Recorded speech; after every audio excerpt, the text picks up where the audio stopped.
So dati, pangarap ko lang makapunta ng Baguio. Ngayon ay natupad na. Nandito nga pala ako sa Purok 2, Irisan, Baguio City. Isa nga sa mga rason kung bakit nandito ako sa Baguio ay upang maging intern sa isang nursing home dito sa Rippling River Nursing Home na matatagpuan dito sa Baguio. So para nga makompleto ang aming NC2 bilang caregiver, ay kailangan naming maging intern. At dito nga lang sa Baguio ang pinakamalapit na destinasyon. At ito na nga yung moment para masubukan ang aming skills and knowledge na aming natutunan sa aming paaralan. At i-apply na nga namin ito sa totoong buhay kung paano mag-alaga ng elderly. Sa una ay observation is the key kami, pero habang tumatagal ay lalo naming natututunan at lalo naming nararamdaman ang pagiging isang caregiver. At isang ang requirement dito ang pagiging patient. Dapat ay mahabang iyong pasensya at lagi kang energetic.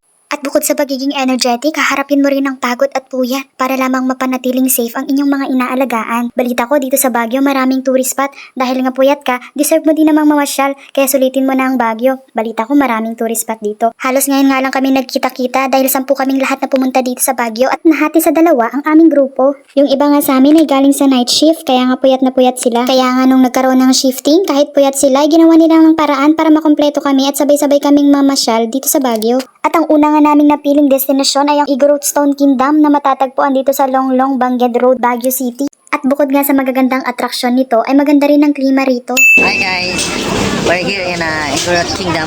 Enjoy! Ganda! At bukod sa magagandang atraksyon, ay meron din silang masarap na pagkain gaya ng strawberry taho at strawberry ice cream. Kaya naman pag nagawi kayo dito, ay subukan yung kanilang mga bestseller na pagkain. Siguradong hindi kayo magsisisi sa sobrang sarap. Madalas talaga pag nagko-content ako, struggle is real. Buti na lang may nagpresentang kunan ako ng video para naman daw may face exposure. Hala siya. So bago ka nga makapasok dito sa tourist destination dito sa Stone Kingdom, ay kailangan mo nga magbayad ng ticket. At nagbayad nga kami ng 100 each. And pupunta ka dito sa booth ni Kuya Sir. And then kapag natataka na yung kamay mo, ay saka kanyang papayagan na pumasok sa loob. So mag-umpisa na pong ating tour at samahan nyo kami dito sa aming vlog for today.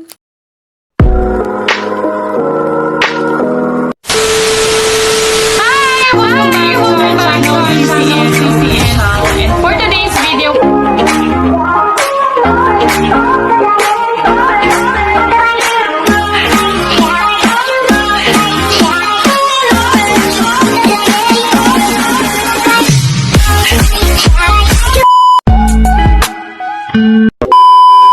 Nung una nga, pagpasok ko pa lang ay tinanong ko na kaagad sa sarili ko kung paano nila ginawa ito. At napag-alaman ko na ang ideya ng Igorot Stone Kingdom ay mula pa kay Pio Velasco na nais ipakita ang lakas at tibay ng kultura ng mga Igorot. Ang disenyo ay hango sa tradisyonal na teknik ng pagtitipon-tipon ng mga bato ng mga Igorot, katulad sa hagdang-hagdang palayan o tinatawag na Banawe Rice Terraces. At parang hindi ka panipaniwala na ang teknik ng kanilang paggawa ay mula pa sa tradisyon na paraan na pagpapatayo ng mga pader. Since sinaunang paraan ng ginamit nila, ay hindi nga sila gumamit dito ng semento. Ang mga bihasang manggagawa ay maingat na nagsalansan ng mga bato, kaya matibay at magandang tingnan ang kanyang istruktura. Sa paglipas ng mga panahon, ay bukod sa Stone Kingdom ay meron na ring bagong building or bagong mga pinapatayong gusali na gawa na sa semento.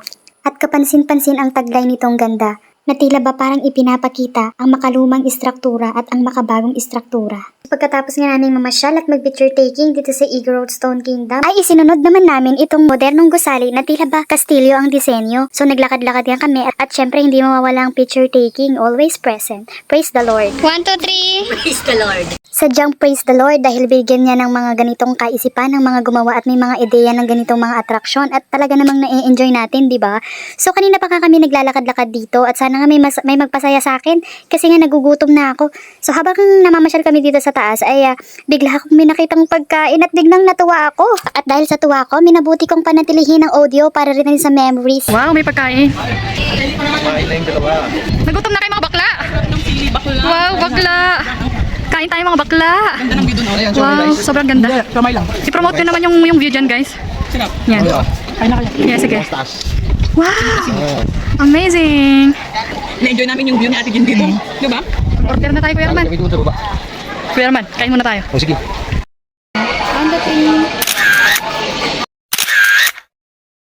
So dahil dyan guys, nagutom kami. Magsasomay na lang muna kami ngayon. Ayan. Ang sarap dito guys, oh. Tingnan nyo naman yung view.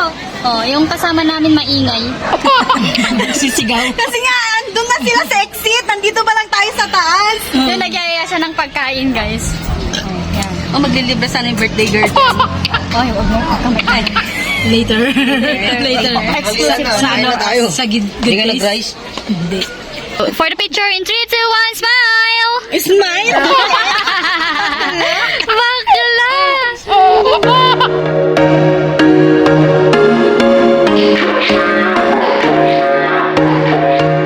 At dahil nga usapang pagkain at birthday ko naman ngayon, iniimbitahan ko nga pala kayo dito sa Good Taste Restaurant. Maraming serving at murang-mura, affordable. Lagi nga pong maraming tao dito at hindi mahulugang karayom. Kaya naman pag nagpunta ka dito, sacrifice ang pagpipila at worth it talaga ang pagkain. So dahil nga birthday ko ngayon, hayaan nyo na munang isupot ko yung mga sobra dahil ang dami nga serving, hindi talaga namin naubos lahat. Bukod nga sa tourist spot, kung gusto mong masiyahan ng iyong tiyan, ay wag na wag mong kakaligtaan pumunta dito sa Good Taste Restaurant. Talagang sobrang worth it at talagang may experience mo talaga ang real Baguio. Sabi nga ng iba, pag hindi mo napuntahan ang Good Taste Restaurant, ay sayang daw ang tour mo sa Baguio. Ganyan naman tayong mga Pilipino, sa pagkain talaga nabubuo ang bonding. At hindi pa nga dyan nagtatapos ang aming exploration ngayong araw dahil pinuntahan namin at sinugod pa namin ng grandstand para lang makita ang Burnham Park. So kahit nga maulan, ay hindi talaga kami mapipigilan. Speaking of nagagandahang bulaklak, dito kayan sa Baguio makikita at pero part dito sa Baguio kung saan marami kang makikita mga nagagandahang mga bulaklak. Yun yung Northern Blossom, sayang nga at hindi namin napuntahan dahil hindi pa ito season. At dahil nga malayo-layo rin yung nilakad namin mula doon sa grandstand hanggang dito sa may Burnham Park, ay minabuti muna naming magpahinga kasi sobrang lamig ng klima. Malamig na rin tuloy yung kape. Pagkatapos nga namin magpahinga ay nagkayayaan kaming magbike na tila ba kami mukhang nagbalik sa bata.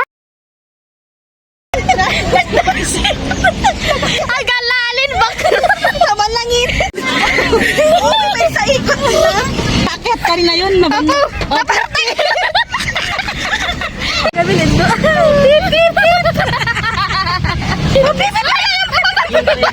Adaubing! Adaubing! Caution! Caution! Exercise. Sige mo tagbay. O sige karo, change! Oy, gamam! Hindi ka Pip-pip. Adawbing. Adawbing. Pip-pip. Oy, daubing niya Daubing. sumabat. O, go na. Ano? Gusto nyo nang mabilis? Oh, ay, nabot tinas. Sige, man. Sige. Unaman datan.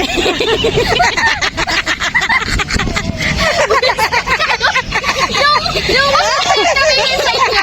Oy, walang discrimination. Basta agpedal ka nila. Kapay umabot. Finish line. Kapay umabot finish line. Nagatitig ko! Ay, nag-gym na gano'n. O, yan to. Ayan, finish line na. Sige na ikot. Naikot ko. Joseph! Ada sa Ito, 1 minute pa lang. Ginausar tayo. 1 hour to. Oh, diretso, diretso. Sabsabayan niya rin di katawa. Uy, may bangga tayo niya.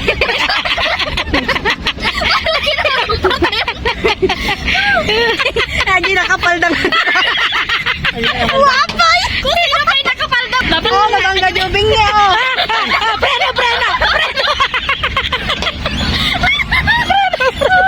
Sige, sulitin. Jersey, nagiwas si Kang Joray.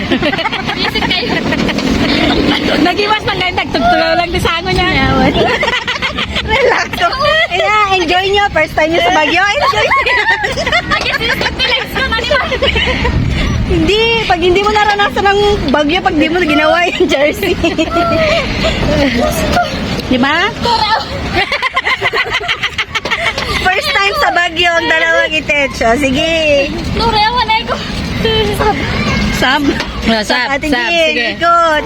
Next. Haging ingalo di turn na bakil na. Rest ka na. Kaya pa? Kaya pa? Pagkatapos nga ng masayang tawanan, doon na lang namin na-realize na kailangan mo pa palang magbayad para maging masaya. Well, ganyan naman tayong mga Pilipino, mababaw lang ang kaligayahan, di ba? Live life to the fullest, ika nga. Kaya nga habang malakas ka pa, mag-travel ka na. At sa wakas, ang aming pinakahihintay, isa sa mga pinaka-highlight kung bakit hinayaan naming magpagabi dahil inaabangan talaga namin ng night market at gusto rin naming na-experience. Compare nga sa mga kasama ko, tila ako lang yung nabudol. Ikaw ba naman, ang gaganda ng mga item at ang mumura pa, worth it din naman. Pero happy ako kasi lahat ng mga nabili ko, ipapasalubong ko rin. Itong baby ko nag-night market. Easy ka lang, dahil may pupuntahan pa tayong pasyalan ulit. Hindi pa natin nalilibot ang buong Baguio. At pupuntahan nga namin ngayon ng Mines View kasi gusto kong magsuot talaga ng Igorot costume. Actually, pwede nga kaming gumamit ng Google Map para pumunta at kami na lang ang bahala. Pero iba pa rin talaga pagkasama mo si Magta. Siguro hindi mo kilala si Magta. Si Magta ay madalas na ginagamit sa mga ganitong sitwasyon. Sino pa nga ba? E di magtanong. Pagkatapos nga naming magtanong, ay sinundan na namin ng direksyon kung saan kami itinuro ng mama. Kung saan ang sakayan, papuntang Mines View. So dito nga ay kailangan mo ng mahabang lakaran. Paalala lang, huwag kang kumain ng mga buto-buto kasi kasi siguradong susuko ka. Sa lahat nga ng pinuntahan naming tourist spot, dito talaga sa Mines View nag-start ang kalbaryo namin. Dahil nga pagpunta mo pa lang ng Mines View ay marami ka na talagang madadaanan din ng mga tourist spot. Kaya ang technique, kailangan doon ka muna mag-start sa Mines View hanggang sa pababa dahil makikita mo na lahat ng mga tourist spot doon. So yun po yung technique na ginawa namin, pero sobrang sakit talaga ng mga paa namin. So pag may mga kasama kayong senior citizen, I'm sure na talagang mahihirapan sila. Kaya wag nyo na lang po silang isama or dapat po may service. So bukod nga sa ino-offer nilang Igorot costume, ay dito rin po makikita ang mga iba't ibang mga pasalubong center. At bilang pagkilala na rin sa mga produkto dito sa Baguio, ay kailangan mag-uwi ka naman kahit isa lang, di ba? Pagkatapos namin sa Mines View, ay nag-umpisa na kaming maglakad para papuntahan ng The Mansion. Ito nga ay yung The Mansion na isa sa mga sinasabi kong madadaanan nating tourist spot. Pero this time kasi ay close ang The Mansion kaya hindi kami nakapasok sa loob. So hanggang picture taking na lang kami dito sa labas. Ang The Mansion ay isa sa mga tanyag na tourist spot dito sa Baguio City. Itinatag ito noong 1908 bilang opisyal na tirahan ng Gobernador General ng Pilipinas noong panahon ng pananakop ng mga Amerikano. Noong World War II ay nasira ang orihinal nitong istruktura dahil sa matinding labanan. Matapos ang digmaan, muli itong itinayo noong 1947 sa pamumuno ni Pangulong Manuel Rojas. Simula noon ay naging opisyal ng summer residence ng Pangulo ng Pilipinas, kung saan makikita ang malaking gate at malalunti ang hardin at isang museo na nagpapakita ng kasaysayan. So pagkatapos nga namin mag-picture taking at i-enjoy ang The Mansion, ay konting lakad pa makikita mo na ang Wright Park, kung saan marami kang makikitang kabayo at pwede mong i-rent para sakyan. So pagkatapos mong madaanan ng Wright Park, ang next spot na makikita mo ay ang Botanical Garden. And may mga mapapansin kay mga elders, which is nakasuot sila ng mga Igorot costume at nakikipag-picture taking sila sa mga turista. And don't be surprised kasi meron lang silang mga konting fee para sa kanilang exposure. At dahil nga gahul na kami sa oras, hindi na rin namin nagpasyal ang SM Baguio, kundi kumain na lang kami dito sa Jollibee dahil nagugutom na rin naman kami sa haba-haba pa naman ng nilakad namin. So dahil nga night shift kami, kailangan na naming umuwi muna para mag-prepare sa aming duty. So yun naman talaga yung purpose natin dito para maging isang intern sa isang nursing home. So duty muna tayo. And then right after ng duty ay mamamasyal na naman tayo, di ba? So kung makikita mo nga itong Camp Riverside ay makikita mo na rin dito yung Rippling River Nursing Home. So kaya pala siya tinawag na Rippling River dahil malapit po ito sa river. And kung mapapansin nyo, wala kaming masyadong kuha sa loob ng facility including the patients dahil nga for security purposes. So ito nga po yung last day of duty namin at bigla kami nakaramdam ng kalungkutan dahil parang sa pamilya ang hirap magpaalam. Pero masaya na rin kami sa kabilang banda dahil natapos namin ang internship namin nang walang naging problema. At nagpapasalamat din kami sa lahat ng mga natutunan namin dito sa facility na to kasama ng mga staff na patuloy na nagbibigay ng kanilang extra proper care sa mga elderly. And since this is the last day of our duty, ay another tourist spot na naman po ang ating papasyalan ngayong araw at ito po yung Diplomat Hotel. Ano nga bang meron dito sa Diplomat Hotel? Unang-una pa lang, pagpasok pa lang namin ay parang napaka-creepy na at tila may sumalubong sa aming malamig na hangin. Dahil sa madugong kasaysayan, maraming bumisita rito para sa paranormal investigation. Karaniwan sa mga ito, ayon sa mga kwento ay may mga multong pari at madre na naglalakad sa gusali at may mga ulong anino na nagpapakita sa gabi. Misteryosong ingay tulad ng iyak, pagmamakaawa at pagsisigaw. Dahil noong World War II ay ginawa itong ospital at naging kombento at lugar ng retreat. Maraming mga pare, madre at sibilyan ang pinatay ng mga Hapones ayon sa mga kwento. Marami sa kanila rito ang pinugutan ng ulo. Noong 1970s, binili ni Antonio Agapito ang lugar, isang kilalang faith healer at businessman. At ginawa itong The Diplomat Hotel. Matapos mamatay noong 1987, nagsara ang hotel at tuluyang naiwan ng abandonado. Pagamat may mga plano na muling ayusin ang lugar, nananatili itong isa sa pinaka-nakakatakot at pinaka-misteryosong pasyalan dito sa Baguio. Kaya sana pagkatapos mong marinig ang mga kwento, ay wag mo rin kalimutan silang isali sa dasal mo dito sa Our Lady of Lourdes Grotto. So pagkatapos mo nga dito sa Diplomat Hotel, ay maglalakad ka lang ng konti, ay makikita mo na dito ang Lourdes Grotto. Dito nga pala ito matatagpuan sa Mirador Hill, Baguio City. Ang Lourdes Grotto sa Baguio ay isang sikat na pilgrimage site na itinayo bilang debosyon kay Our Lady of Lourdes. Ang konsepto na pagkakaroon ng mga hagdan pataas sa bundok ay may espiritual na simbolo at kahulugan. Una, sakripisyo at pagsisisi. Ang pag-akyat sa 252 hagdan ay sumasalamin sa hirap at pagsisikap ng mga gumawa ng mga deboto bilang tanda ng kanilang pananampalataya at pagsisisi sa mga kasalanan. Pangalawa ay ang paglalakbay ng pananampalataya. Ang pag-akyat ay parang pilgrimage o espiritual na paglalakbay patungo sa Diyos, kung saan ang bawat hakbang ay isang pagsubok ng tiyaga at debosyon. Pangatlo,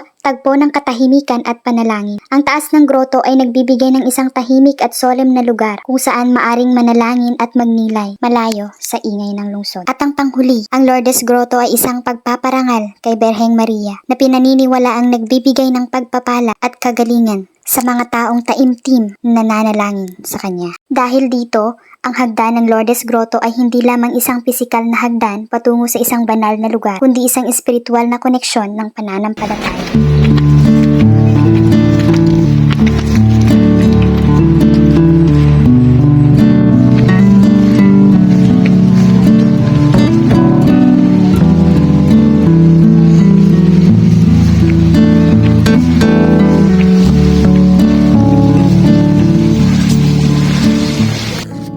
Ganun pa man, kahit iba-iba tayo ng paniniwala pagdating sa relihiyon, isa pa ring taimtim at bukal na pusong pagdarasal ang pinaka-epektibong sandata ng lahat. Basta magpatuloy ka lang na maging mabuting tao at tiyak na maraming blessings ang ibibigay sa'yo.